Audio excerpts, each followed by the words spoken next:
welcome everybody to this little session on, yes, doing CMAs within Matrix. So as we were already talking about, before we hop into how you do CMAs, let's start by assuming the fact that you're probably going to be sharing these CMAs with your clients, and you're probably going to be printing them out, and you're probably going to be emailing them to your clients as well. So let's just back up a little bit before I get too much into CMAs and just point out that over here on the right-hand side under your name, there's a lot of branding that you can set up. So I've got a few extra selections than you do. You probably won't see a lot of this admin information that I have, but I'm here on what should basically appear to be your Matrix dashboard. And also, again, from any page you're on in Matrix, you can always navigate over to your name over here on the right-hand side in the upper right-hand corner, and you can click on settings. There's a lot of stuff going on here in settings, a lot of custom things that you can set up. But what I want you to focus on is the My Information section. Because before we get done any CMAs, we want to make sure that if you're going to be sharing these CMAs, emailing these CMAs, printing these CMAs out, whether it's with a printer or a PDF, that there's a few things that you have set up on this page. Number one, I'm always going to recommend on the Information tab here under Settings that you fill out as much information as possible when it comes to your name, your team name, your email, your website, different ways to contact you, whether they be phone numbers, fax numbers, your office address, your tagline, anything else that you can. Please feel free to put here into the information section. By the way, you can override certain sections. There may be a lot of pieces of information that have been imported for you, maybe your name, for example, or your email address. But if you're known as a Bill, yet you've been imported as William, you can change those things. So a lot of times you'll have a little override checkbox over here if you see things that are grayed out that you can't actually edit. So I recommend filling out as much as you can in the information section, because a lot of this in the information section is going to feed forward into the next tab, the header and the footer tab. By the way, before you move from tab to tab, you do need to make sure you do hit the save button down here at the very bottom, or it will lose all your changes. So I didn't make any changes, so I'm just going to hit OK. And I would be OK with moving to the new header and footer section. Now here's where, as I mentioned, a lot of information pulls in from the Information tab. So where I entered my name, where I entered my phone number, where I entered my addresses and my email addresses, all those are here under these drop downs. And these drop downs are going to affect exactly what shows up on this banner that you see up here at the very top. Now, as you know, this banner will also flow forward into your client portal. So if your if your clients are going into the client portal, they'll see this banner, but they'll also see this banner at the top of any PDFs that you print out of Matrix, which includes some of the CMAs that I'm going to show you how to make too.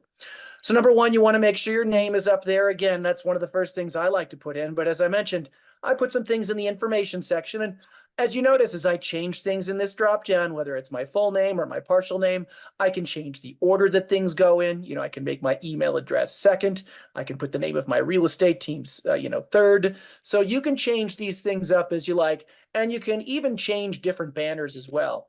By the way, if you want to put in your own custom banner, we do have the ability for you to do that. Here are the basic specifications that we need for that banner if you are going to place your own personal banner at the top of any of these printouts. But if you want to use your own custom banner, I've got one that looks like it's sort of in the California hills here, but you can also, again, change these to just about anything else you want to. So I just clicked on the gear icon next to I want to use a different banner, a different theme, and you can make your choices here. Here's looks like something that's maybe sort of on the northern coast of California. Maybe I'd like to use the coast.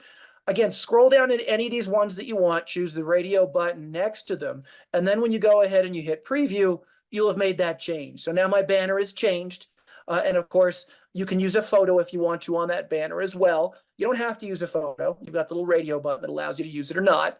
And of course, if you want to change your photo, you will need to actually upload that photo.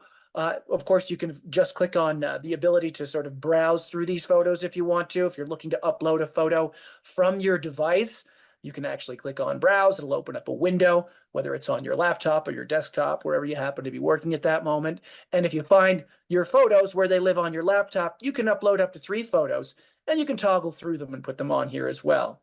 So again, you can kind of play around with that photo. You can zoom in, zoom out, depending on how much or how little of your shoulders or your face you want to show.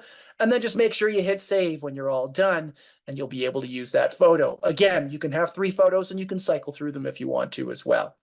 But you don't have to use a photo if you don't want to. And then down here at the very bottom, there's also the ability to set up your own footer too. Footer is very basic. It's also feeding in all that information that we placed into the information tab. And again, you just want to make sure that everything that you need for someone to contact you is available down there at the bottom using that footer. There are ways to change your custom colors if you want to. I don't want to go into too much detail about this because I do really want to get to the CMAs. But for example, see how my white text, is great contrast here with sort of the dark cliffs. Here is, your background color, your text color, your link color, all your different colors that are showing up here on this banner. You can change these if you want to. So if I wanted to go to more of a yellow color, I can always click on that white link there for my text color and say, maybe, I want this to be a little bit more of a yellow color there. Go ahead and hit done. And you can see then, of course, all of my print has changed to yellow. So just a few little helpful hints about ways that you can change the banners if you want to, that are going to show up when you send out your CMAs, especially as PDFs. Of course, there's also a CMA cover sheet.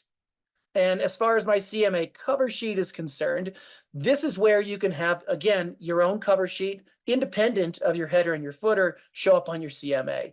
Nothing's going to feed in here. You've got to actually input most of this information by yourself, either manually or it's been imported for you, as you can see as the things are in gray. Or, of course, you can edit those if you want to as well. But it's helpful, again, to put as much contact information as you can on your CMAs on your cover sheet, so people are going to be able to see that when you send out those CMAs. And you can even use a different photo that you use potentially on your header and your footer. So if you want to click on change photo here, you can always go ahead and use any photo you want. So again, if you wanted to scroll through and use some of the different photos you may have uploaded, you can always use a separate photo in here if you want to, completely different from the one that you show on your banner if you'd like. And then lastly, I'm going to show you how to email some of these CMAs. So you're most likely going to want to make sure that you set up your email signature too. There's not too much to setting up this email signature. Most of what you see down here on this bottom line is really just a text editor. So that's what's going to allow you to make things in a different font size or potentially in a different font color. And additionally, the only things that you really need to worry about here that are a little bit fancier are you do have the ability to add your own photo, as you see I've done here. So I can actually click on the image icon at the very top.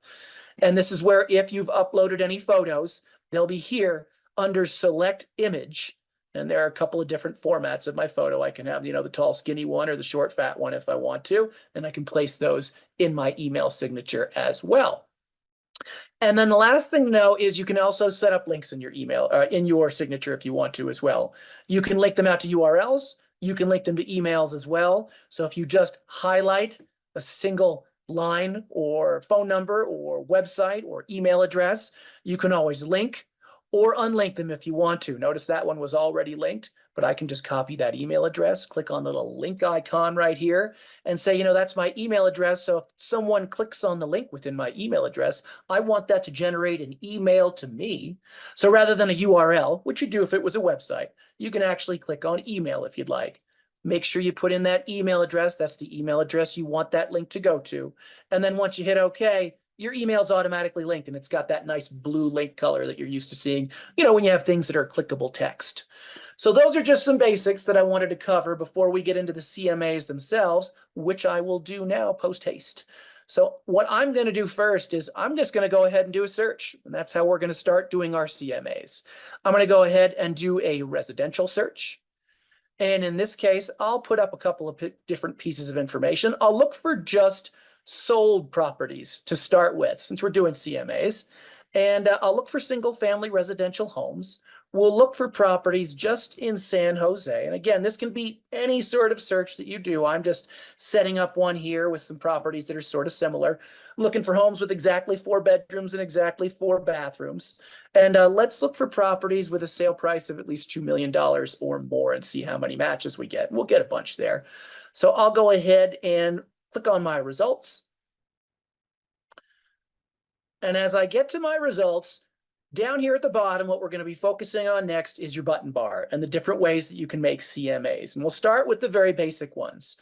So number one, you can just click a number of different properties if you'd like to. So I'll click a couple ones in here. How about 1, 2, 3, 4, just about 5 properties here. And let's say I want to run a quick CMA just having to do with these 5 properties. And that's almost as easy as it sounds. You check the properties that you're interested in. And under the actions section on your button bar, there is a button that says quick CMA. And you can quickly generate that CMA. And what that's going to look like is a little bit like this. I've already got a couple of sample properties brought up as well, but here's your quick CMA. And again, I wanted to point out, see that header up there at the very top that I had set up earlier? That's going to show up at the top of any PDFs that you print out. So if you're doing a CMA, you do want to make sure that all your contact information is in there correctly. Otherwise, this is just a residential CMA. You can see all 5 of my properties in a nice column and row format. You can see bedrooms, bathrooms, both full and half, days on market, property square footage, price per square foot, the lot square footage, the list price, the sale price. You've got your number of listings down here and the average values for all your listings, and then your average values for all of your listings down here as well.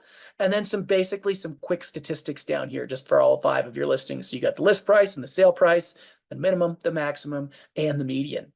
After that, you really just go down into basically a quick summary of these comparable properties. So you're going to get information and basically a page of information for each comp that I picked, each of those 4 properties that I checked. That's going to include things like the property overview, the remarks, and the features. So there we have all that information for the property on Warwick Road. And then as I scroll down a little bit further, here's the next property on Feligno Road. And you can see a little bit of information about that home, not quite as much in the remarks, but you still get all the information as far as the property overview is concerned. Then we move down into the next property on Warwick Road, and then another property down here on Country Club Parkway. So here's all of those comps that I picked. That's your basic quick CMA, and that's really all there is to it. So that's the easiest, quickest way to create a basic CMA. Now you've also got another one, a quick CMA, and in parentheses, you see modern. I've been playing around with this for a couple of days now, and I got to be honest, I don't see a lot of difference between the quick CMA and the new CMA. It is formatted a little bit differently. You can see it's a little bit wider, as you can see. You've got some sort of different icons up here at the very top, easier to see and sort of zero in on things like the list price or the bedrooms and bathrooms or the days on market. So we do add a couple of nice icons for you up here at the very top. Also, we spell out a little bit of the information. It's just formatted slightly differently. I mean, honestly, if I sort of toggle between the 2 that I just ran, that's all I'm doing right now. Here's the current one. Here's the modern one. You can see there's just a slight difference in sort of the look between the 2 of them. Again, the first one that I ran and now the modern one. So it's really just up to you in terms of what the aesthetics you like in terms of the CMA, but not too many differences there. The other big difference that you'll see is we have added the sale price to list price ratio. That's one of the few things that you won't find on that quick CMA that we ran earlier. You won't find that sale price to list price ratio, but if that's something that you're interested in putting into a CMA, then use that other quick CMA with a little modern parenthetical next to it. Otherwise, as you scroll down lower, it's exactly the same layout as you see in the quick CMA. So you can see all the remarks for the property on Warwick Road. We go down to the next property and the next property and so on and so forth. So those are your quick CMAs. But as we were talking about earlier, what we really wanted to get into as well is we wanted to use that CMA Wizard and actually build ourselves a full-on CMA. So number one, I'm looking at a number of different properties. I think I'm looking at, almost 240 properties. If I'm doing a CMA, what I'm going to do right now is I'm going to start with the basic CMA. And there's 2 ways to approach this. You can either start with your comparables, or you can also start with your subject property. Now, I'm a fan of starting with the subject property, but in the interest of today's demo, I'm going to start doing it the way that I'm not as big of a fan of, which is starting with my comparables. And this will allow you to specifically pick what comparables you want. Now, don't forget, we started on the criteria page. This is where I look for solds, single family in San Jose that are between did I select San Jose? Let's just make sure down there. I want to make sure I actually selected it. And There we are, because that'll narrow it down a little bit. We'll get it down. Oh, it's 270 matches, so I did. And then I got my 4 bedrooms, my 4 bathrooms, and properties that were at least $2 million. Now, again, if you want to look for CMAs, you can change this criteria to anything you want in terms of comparable properties that you're looking for. And don't forget, we've already seen them on the results page. But another helpful thing to do is also find them on the map as well. Now, we know I'm finding properties all over San Jose, but maybe I've got an idea as to the property that I'm comping, and it happens to be, maybe, in this neighborhood generally right in here. Now, I can narrow down this search by subdivisions in different areas in the city, and you guys may be familiar with a lot of them.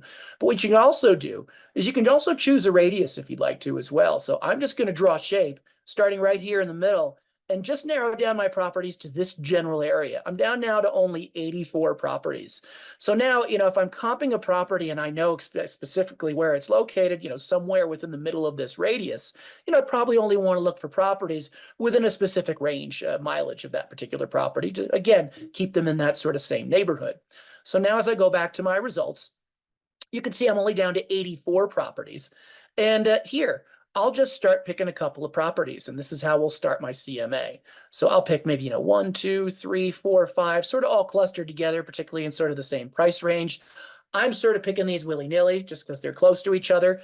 You can feel free to pick, again, any CMAs that you want, narrow it down by any criteria you want, and again, find the properties that you are most interested in using as comps.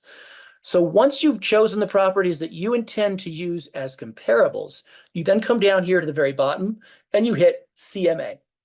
So as I click on CMA, what you'll want to do is first is you'll likely want to associate it with a contact. I've got a dummy contact in here called John Homebuyer. And of course, you can select the language if you want to, English, Chinese, or Spanish. And then I'll put in a description here. So, new CMA for John, and maybe I'll put the date in as well so I know exactly when it's from. Although we'll save it for you up here under my CMAs, and I'll show you that in a little bit. But this is, again, how we're going to start that CMA. Next, you're going to want to move your way through the wizard that we were talking about. And this is where you just sort of follow the yellow brick road all the way through to the end. And we started on the start section. We're next going to move over to pages. And as we move over to pages, you can decide which pages you actually want to put into this CMA. So first of all, you've got the little plus signs next to most of these sections. So you can see what's included in each of them under subjects and adjustments, under charts and comparisons. We've got tons and tons of information under static pages, and we've even got a map down here as well. So I'll roll these up just to make it a little bit neater. But what you can do is if you want to add these individually, I could add the cover sheet. I could also add the cover sheet with a photo. I could add either or both of them. Maybe I just want the cover sheet with a photo. If I want to get rid of that cover sheet because I decided I don't want to use it, I just want to use the cover sheet with a photo. Highlight it, go ahead and hit the X over here, and then you've gotten rid of it. Now, you can also add individual sections at one time if you want to. So, for example, summary list, price adjustments, actually probably test is probably not one that I want. That's just a test page. And, I might want my map in there too. So I'll go ahead and click on map. Now, maybe I've decided I want my map to be a little bit higher. Maybe I want it to start before that summary list. I can move it upwards if I just highlight it and use these arrows. Now, additionally, if you don't want to have to check each and every one of these things in order to add them, go ahead and just click the header. So for example, instead of me checking minimums and maximums, and then charts, and then full summary, and then pro report, all I need to do is click on charts and comparisons. Let me go down to price adjustments because I want it to go under that. And it will add everything under that sort of sub, basically all the subcategories underneath chart and comparisons will be added at one time. So again, you don't have to have them rolled out as long as I click static. In fact, all my static pages will be added down there at the bottom too. And of course, I already added my map. Now, if you've got your own custom pages that you'd like to upload, you can always do that here too. So go ahead and click on Upload Custom Pages. And as I click on that, here's where you can decide to upload, again, a PDF that you might have living somewhere on the laptop, desktop that you happen to be using right now. So if I click on Choose a File, I don't know that I have too many PDFs that are going to be of any interest. Not really. Let me see. I don't think I've got too much. I might have something here under Matrix and maybe for demo. Here, I've got an inspection document, not something you'd ever put in a PDF, but you get the idea. I can navigate out there. I can put this inspection doc up there. And that way, if I ever wanted to include that in a PDF, which again, I probably wouldn't ever want to do, you can always, again, have it there under my custom pages, and it'll show up there under my custom pages over and over again. Now, every time I start my CMA, that'll be available there, and you can have it there, and I can add it if I want to. So that's how you can put any custom pages up. Also, you noticed I just took a lot of time putting all these pages over here on the right-hand side. I've put them in the right order. I have them exactly the way I want to.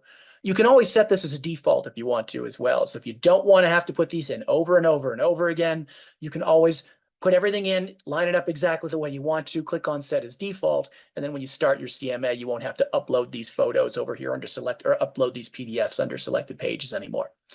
All right, so we've added my pages. Now everything else is lit up. We'll move next to the subject property. Because remember, I started with my CMAs, with my comparables, I should say, first. I didn't start with my subject property.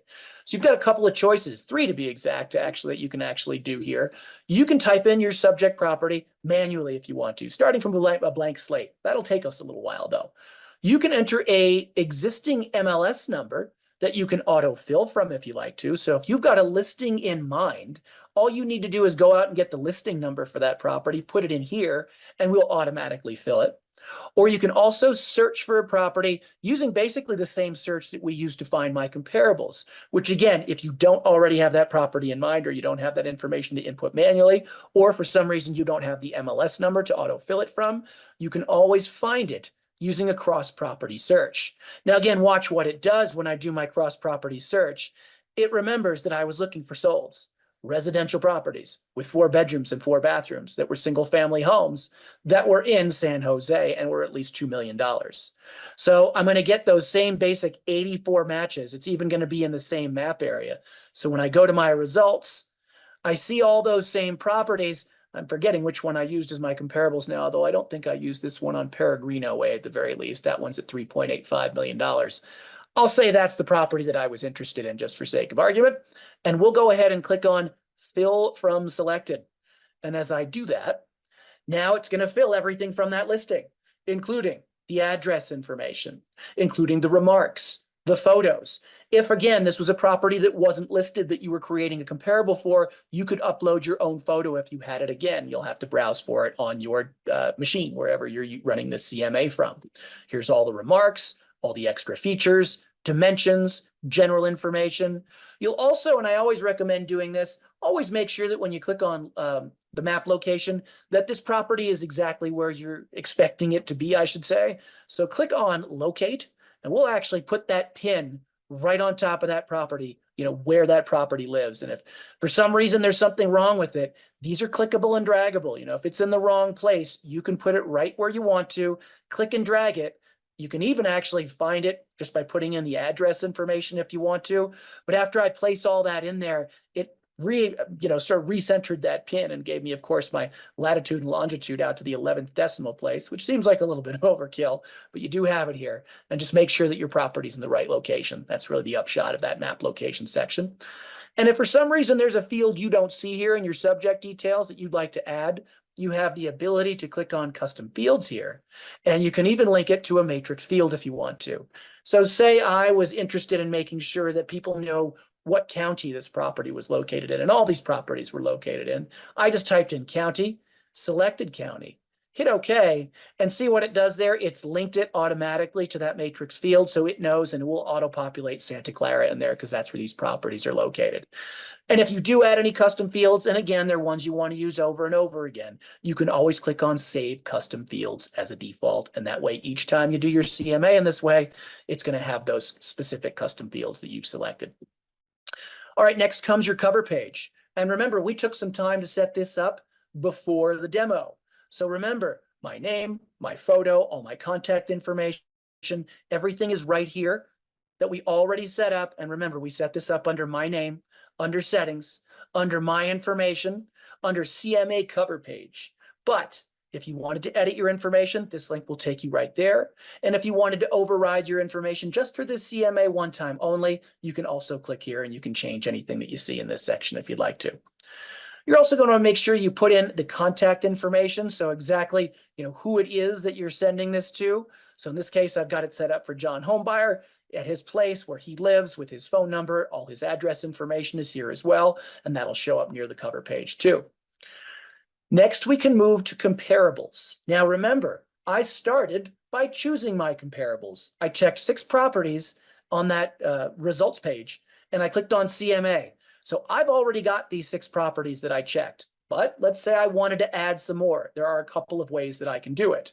I can go ahead and I can click on add from listings if I want to, in which case it's going to do something similar to what it did before, where it knows I'm looking for solds, residential, at least 4 bedrooms or 4 bathrooms, at least $2 million in San Jose.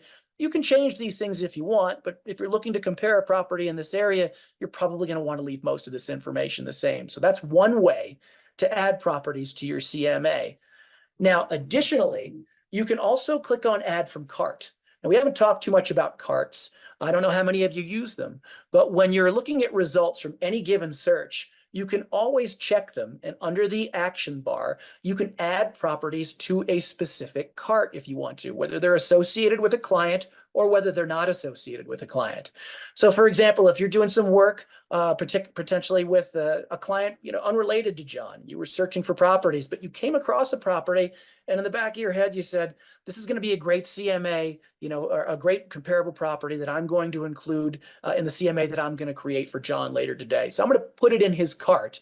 And then, of course, at that time that you run the CMA, which of course we're doing now, you can click on add from cart, and any properties that you've added to that cart for your client, you can say, you know what, that's a great one. I'm going to add that one too. And now instead of 6 comparables, I'm up to 7 comparables. So I've added that other one from the cart there. So that's all I've really done. All right, so that's your comparables. Remember, we already selected them first, but this is a way you can add additional ones. The next tab is really, or the next step in the wizard, I should say, is really just a kind of for your own benefit map here. So as I click on map, it's working its way over there right now. You can see where these comparables are located. So here's my subject property. You can see all of my other comparable properties surrounding it, and they're all in a pretty good location. Again, I don't know the San Jose neighborhoods. I may have picked terrible properties. I don't know, but those look pretty good to me, at least. They're close within geographical nature of this particular home. Next, I can move over to, otherwise really nothing to do on this page, by the way. Next, I can move her over to adjustments. And on adjustments, this is completely optional if you want to do it. But sometimes you'll have comparable properties, with different bedroom counts, different bathroom counts, different square footage as well. Maybe, for example, you're looking at the square footage of my subject property, and then you're looking at all the square footages of all these other properties, and they're rather low. Maybe in this area that it's about $900 per square foot whenever you take care, whenever you're looking at a particular property. You can put in 900 in the square foot, or maybe if you added a bedroom or a bathroom, it's going to be adding $50,000 or $25,000 of value. You can put that value under the bedroom, under the bathroom, or under the price per square foot. And what we'll do is we will subtract $900 per square foot of value from any property that is smaller, or I should say bigger than 4,109 square foot. Or we will add $900 in square foot of value for any properties that are larger or smaller, I should say. Sorry for messing that up, in the properties that are larger or smaller than 4,109 square feet. So adjustments are completely up to you. You don't have to use them, but they are available to you if you want. And then we'll move into pricing next. So as we move over to pricing, what we've got here is now you've got a little bit of information in the summary, your comparable price, your adjustable comparable price, so your low, median, average, and high, and the count for all your properties. And then provided all the properties are similar in nature by square footage, we will suggest a price right here. As noted, this is not a suggested price that's going to show up on the report that you generate for your clients. It is a tool for you to use. So what you can do now is you can say, I think we should list at, $4.23, million. Maybe I should put the dollar sign in there too. Oh, not the ampersand, but the dollar sign. And that's your suggested list price. You can also put any notes in here if you want to as well. You can say something like, call with any questions. Exclamation point. And now you're done. So you click on finish, and it's just going to let you know a little bit about the summary, the pages that you've used, and then you can decide to view the CMA or email the CMA to your clients. In the interest of time, I'm just going to click on email CMA real quick. You can, again, send it out to your client. This is why, of course, wanted you to set up your email signature. You can be blind carbon copied on any of these. You can put in a little header like, new CMA for John, and check this out, or whatever kind of note you'd like to put into the email body. However, I created a massive CMA here. So what I'm going to do is now I'm going to look at some CMAs that, again, have already been created prior to today's demo. I will show you what it looks like when you email them to your clients. They're going to look a lot like this. So you'll get something like, new CMA, John. And John will have a little link in his, and I sort of switched off on you. I'm right here into John's email now. This is the email I've sent out to John. And of course, he can view his CMA, and there's all your signature information down there at the very bottom. And when he opens up that CMA, it's going to look very much like this. Now, I set this up for a separate property earlier before today's demo, but this is exactly what you're going to get. So again, here's the information about the property. It just takes a while for this, what I think maybe 30 or 40 page PDF to generate. So that's why I prepared this one sort of in advance. But here's who it's prepared for, who it's been prepared by. Then you move down. Oh, there's the one with the photo. So in this one, I actually did add the cover page and the cover page with photo, probably a little redundant. And again, you'll get a summary of comparable listings. Not the same properties, but it'll look all exactly the same. Here, I think in this case, I did about 5 different properties rather than 7.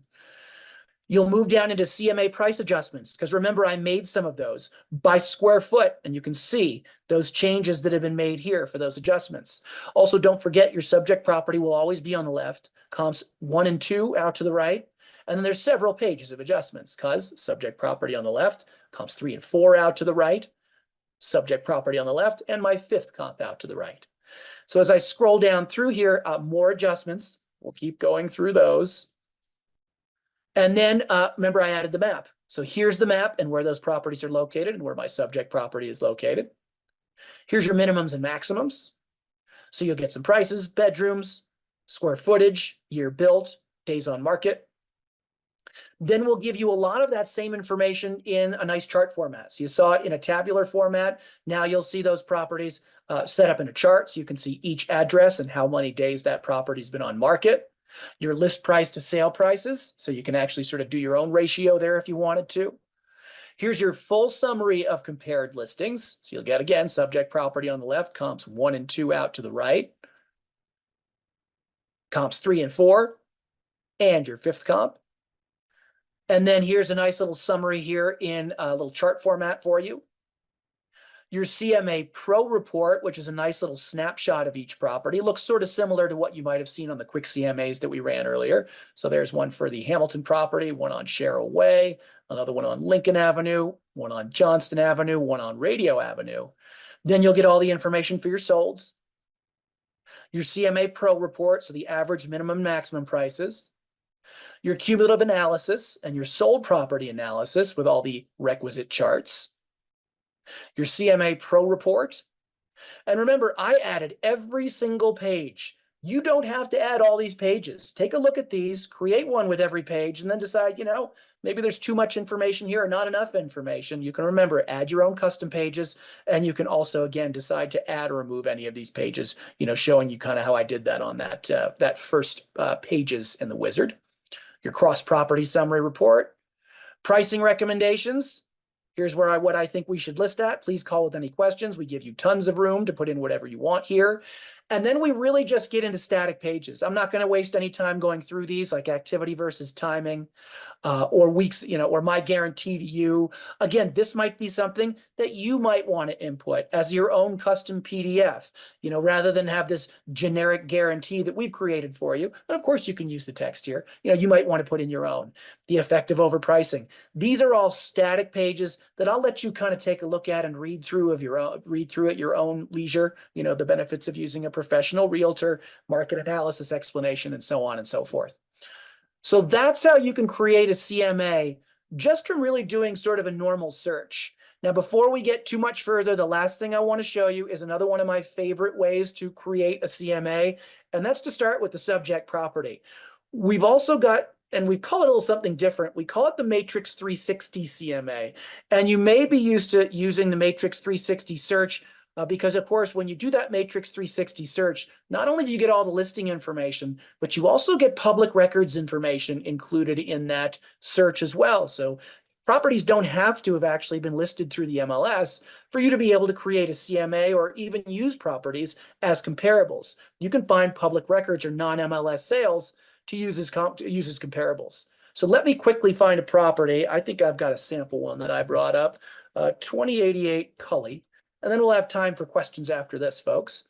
But as I just look for that one property and go ahead and click on the listing number, notice that we get this agent full view right here. And on this agent full view, I've got a view comparable properties button. So what you saw me do before was start with a list of properties, check those properties and use them as my comps. What I'm going to do now is I'm saying that I want to create a CMA for this property on 2088 Cully Place. And I'm just going to, all I need to do is click on view comparable properties. By the way, you won't get this. Can you show me how you started? Yes, I just did a search. In this case, I just went to the speed bar and I searched for 2088 Cully. Another way I could do that would just to be a residential search. And I could, for example, do we have address information in here? Yep, we sure do. So 2088, this is another way to do it. And then I can look for that property there and see I get those same two matches. I just used the speed bar in that search. So there it is again. And I just want to point out that the thing you're looking for is the agent full view, view comparable properties. Because if you're looking at an agent page, you don't see that button. If you're looking at a client full, you don't see that button. But if you're using an agent full, you get that view comparable properties button. And here's where, again, I'm going to run a CMA for this particular property. So when you type or when you press that view comparable properties button, what it does is it automatically will find you 20 different comps, always. It will always find you exactly 20. The other big reason I wanted to show you this way of creating a comparables report is notice next to the status of all these properties. You see a lot of solds, a lot of actives, some pendings. The only way you will ever get a non-MLS sale included for a CMA is if you do it the way I'm doing it right now, where you do that view comparable properties from an agent full view. So you found 20 comparables. Now, your first question might be, why did I find these 20 comparables and can I add more? And the answer to that question, both of those questions, is found here under Find More Comparables. So when you click on Find More Comparables, it's not only going to allow you to find more comparables, it is also going to show you what it used to find the 20 that you already see. So don't forget, I've still got those 20. They haven't gone anywhere. I haven't gotten rid of them. And the way what it did to find exactly those 20, and you'll see this change depending on what property you use, is it's going to change things like the status date. It went out 83 days. It could look in probably only one city, but it could look in multiple zip codes. You might see them separated by commas here sometimes. Remember, I'm comping a residential single family home, so those are highlighted for me as well.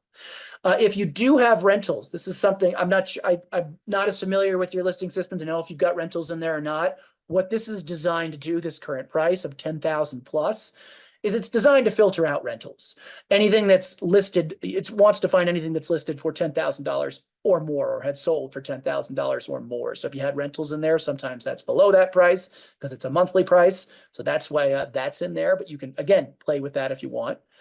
Additionally, it's looking for properties with between 4 and 4 bedrooms, 2 and 5 bathrooms, between 1,600 to 4,700 square feet, and looking for properties between anything on 1/10 of an acre all the way up to, it looks like 1,700 acres. So it's a lot. So you can narrow any of these down or change these. You know, maybe I've decided I want to find properties between 3 and 5 bedrooms just to sort of expand my search. So now when I go to results, I'll look at a couple of different properties. I got another 21. And I can say, now remember, these aren't your original 20. This is an additional 21 that you're adding. So I can say, you know, here's one with 3 bedrooms I want to add. And there's one with 5 bedrooms I want to add. And I'll add this one and I'll add that one. And now I'll click on Add Selected. So I check 4. And now instead of having 20, when I hit Add Selected, I now have 24. So it's those original 20 that I found. Then I went down to find more comparables and added an additional 4. Now, this is way too many properties for a comp. So let's start taking them out. Now I'm going to uncheck this one and that one, and I'm just going to whittle my way down to, a manageable number, maybe 5, 6, 7 different comps, something like that. So I'll keep checking these. These are the ones I'm going to remove. I'm going to click on Remove Selected, hit OK. And now I'm just down to these 9 comparables. So again, I did that really quickly. You might want to do something a little bit, different than that, but I included my non-MLS sale, although that one sold for $8 million. That might not be a great comp, so sorry for including that one. And, I can also say, you know what? Let's get rid of it. It's not too late. And then what I can do is a couple of different things. Number one, I can click on View Report. All that's going to include is the CMA brief and the CMA map. That's it. So if I click on View Report, it's going to generate, again, what's a very basic CMA just for those properties. So you'll see that right here quick. As that generates. Sorry for the delay on that. Come on now. My PDFs are trying hard.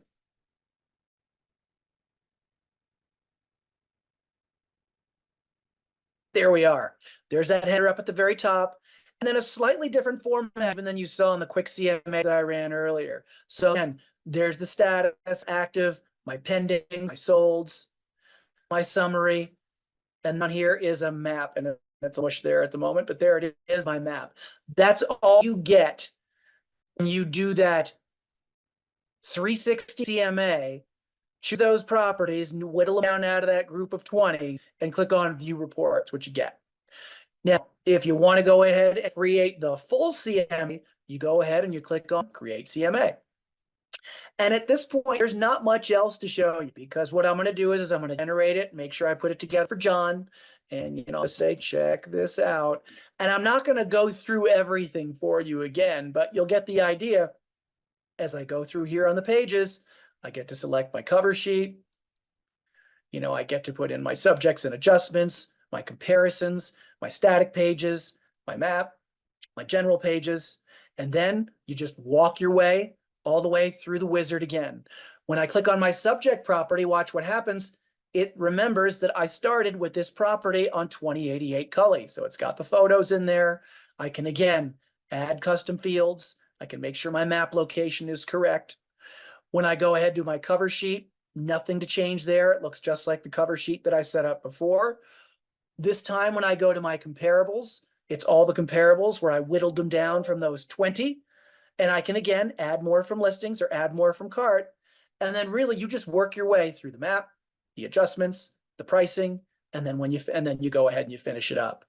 Now, what I will point out is the formatting on the CMA, when you create it this way, when you start with the subject property, looks a little bit different. So, oops, that's the one I created for, which is the one I want. Maybe I am going to have to generate it. Which CMA? I've got too many CMAs open up here. There it is. So this is the one that I wanted to look at. There's the one I created for 2088 Cully Place, where I started with the subject property. It really is sort of like that modern quick CMA. It's just a better look. Again, the print looks a little bit different. We've got some lines here that you can write on, put a little note in there if you want to. Notice in this one, the header does show up at the very top. You get that brief summary of comparable properties. Really, again, kind of as I said earlier, with the difference between the quick CMAs, the aesthetics are a little bit different. The icons are a little bit different. They're a little bit bigger and easier to see. It's just sort of a nicer format, if you ask me, in terms of creating CMAs. I like the look of this one a lot better than I like the look of this one. It's just different. So, this is the old one that I created first. It's a nice look, but it's a little bit dated. I really like the way that this one looks in comparison. It's just got a lot of nicer stuff on it, a little bit easier to see the charts. Some things are sort of shaded in and the others are not. So it's easier to kind of follow things through to column and row. But again, all your price adjustments. What else do we have here? Your minimums and maximums. See how that's just a nicer looking page? It's just a nicer formatted CMA. That's the way I like to do this one. So again, there's your bill. It's a little bit easier to read. But again, all the exact same information. Instead of the bar charts going vertically, now they go horizontally.